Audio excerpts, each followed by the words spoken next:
नमस्कार दोस्तों।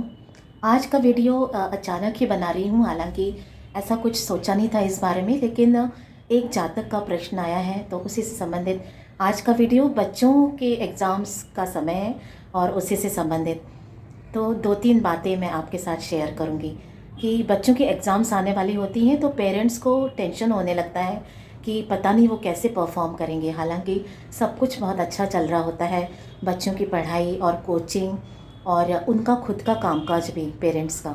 इसके बीच में जब एग्ज़ाम आती है तो उन्हें थोड़ी सी चिंता तो होने ही लगती है। इस बारे में मैं ये बात शेयर कर रही हूँ कि बच्चों की जब एग्ज़ाम आने लगे ना तो उस समय आप बिल्कुल एग्ज़ाम के समय या उसके पहले आप जैसे कुंडली वगैरह किसी को दिखाने से बचिए। और यदि आपको बहुत ही उत्सुकता हो रही हो तो सिर्फ़ और सिर्फ ऐसी ही जगह दिखाइए जहाँ पे आपको पूरा विश्वास हो कि आपका मॉरल डाउन नहीं होगा।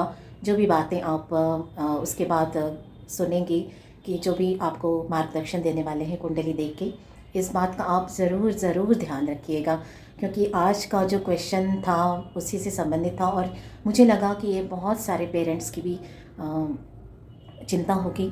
चिंता नहीं होनी चाहिए, क्योंकि बच्चों के एग्ज़ाम का समय है तो हमें अपने आप को चिंता मुक्त रखना है। क्योंकि हम यदि अपना मन स्थिर नहीं रखेंगे तो हमारी जो भावनात्मक उथल-पुथल है वो बच्चों के पास तो ज़रूर पहुंचती है, सबके पास पहुंचती है। तो अपने मन की स्थिरता का हमें ध्यान रखना है। ज़रूर से इस बात का ध्यान रखिएगा और जितना हम अपने आप को स्टेबल रख पाएंगे उतना ही हम अपने बच्चों की मदद कर पाएंगे।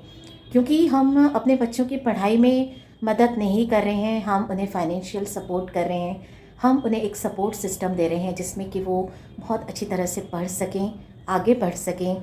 हमने बहुत अच्छी कोचिंग क्लासेस भी लगाए हुए हैं और बहुत अच्छे टीचर्स उन्हें मिले हुए हैं। सब कुछ बढ़िया तरीके से चल रहा है, सिर्फ हमें अपने आप को किसी तरह के तनाव से बचाना है।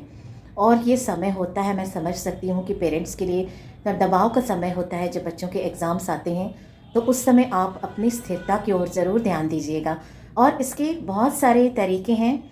आप मेडिटेशन कर सकते हैं, आप ब्रीदिंग एक्सरसाइज कर सकते हैं और हर 2 घंटे में कुछ एक्सरसाइजेस होती हैं, उनको भी आप फॉलो कर सकते हैं, जिसके माध्यम से आप अपने आप को स्थिर रख सकें और किसी भी तरह से के ऐसे कंटेंट से खुद को बचाइए जो कि आपको मानसिक उथल-पुथल में ले जाएं।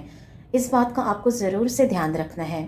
आप कोई अच्छी बुक पढ़ सकते हैं, अच्छा संगीत आप सुन सकते हैं, आप कुछ इस तरह की वार्तालाप में शामिल हो सकते हैं कि जो आपकी मदद करे इस समय, और जो आपको अधिक चिंता में, व्यग्रता में, डर में ना ले जाए। इस बात का बिल्कुल आप ध्यान रखना।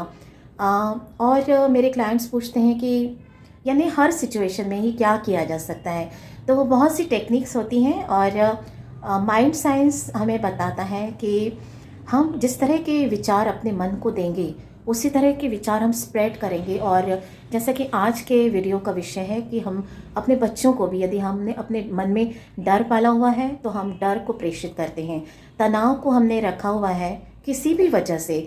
मैं कोई दोष नहीं दे रही हूँ कि ऐसा क्यों हुआ, ऐसा नहीं होना चाहिए, लेकिन फिर यदि ऐसा होता है तो उसको रिलीज़ करने की कोशिश आप ज़रूर कीजिएगा।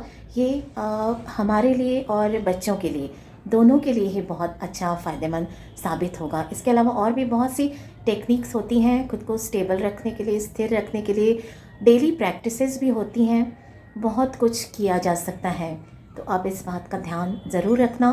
अपने मन की स्थिरता का बच्चों को ब्लेसिंग दीजिए और अपने मन की स्थिरता का बच्चों को गिफ्ट दीजिए इस खास दौर में। हालांकि ये हमेशा ही ज़रूरी होता है, लेकिन ख़ासकर बच्चों के एग्ज़ाम के समय में। तो अपना ध्यान रखना, अपने को स्थिर रखना। All the best. नमस्ते।